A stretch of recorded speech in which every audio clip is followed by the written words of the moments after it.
Hello, my name is Melanie Jacobson. In the following slide deck, I'm going to be going over the details of the Energy REACH Code Ordinance for application on projects in Palo Alto. As you go through, please let us know if you do have any questions so that we can help you through the process. Thanks. This slide contains an overview of the Energy REACH Code Ordinance. The REACH portion of the ordinance means requirements that exceed the baseline requirements set forth by the state. They're based on local prototypes built within CEC-approved energy modeling software.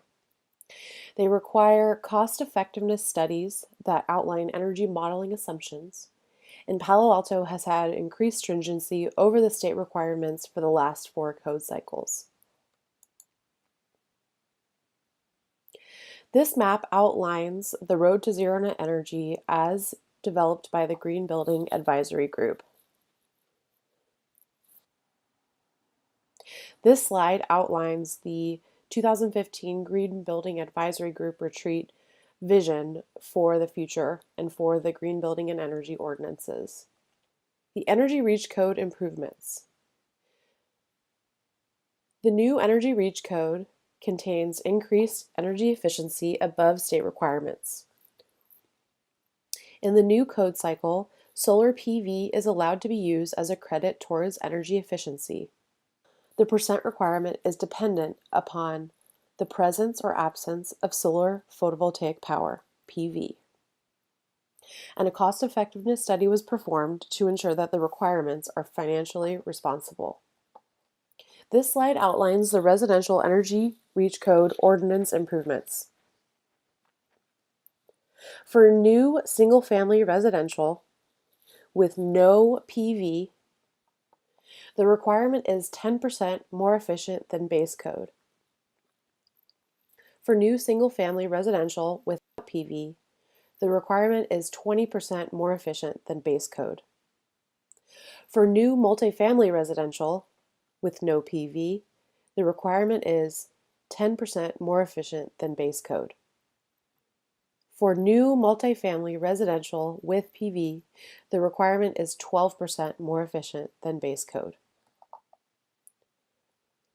As discussed previously, the Energy REACH Code applies to new single-family and new multifamily. The Option 1 and Option 2 requirements are performance-based requirements. For projects without PV, the project must exceed Title 24 base code by 10%. And Option 2 is with PV, the project must exceed a minimum state code by 20%, but can use PV towards meeting the requirements. This slide outlines a few of the single-family residential REACH Code measures that were identified that helped meet the REACH Code requirements. The new single-family requirements continues the solar-ready infrastructure requirements developed during the last code cycle. For new single-family projects, solar-ready infrastructure is required.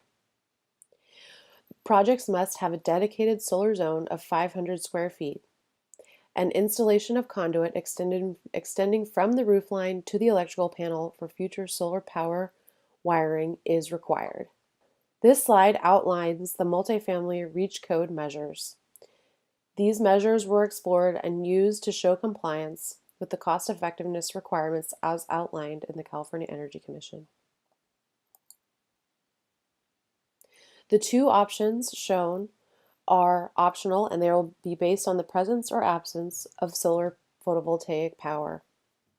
Without PV, the project must exceed minimum code by 10%. For Option 2, with projects with PV, the project must exceed code by PV and can offset efficiency with PV. Exemptions and infeasibility. The solar-ready infrastructure requirements. Exceptions for properties with protected trees in sync with the Solar Shade Act of 2009 and the Palo Alto Tree Ordinance will be considered. Further, projects pursuing and all-electric building design are exempt from the requirements of the REACH code. Thank you for listening to the Residential Energy Reach Code Introduction.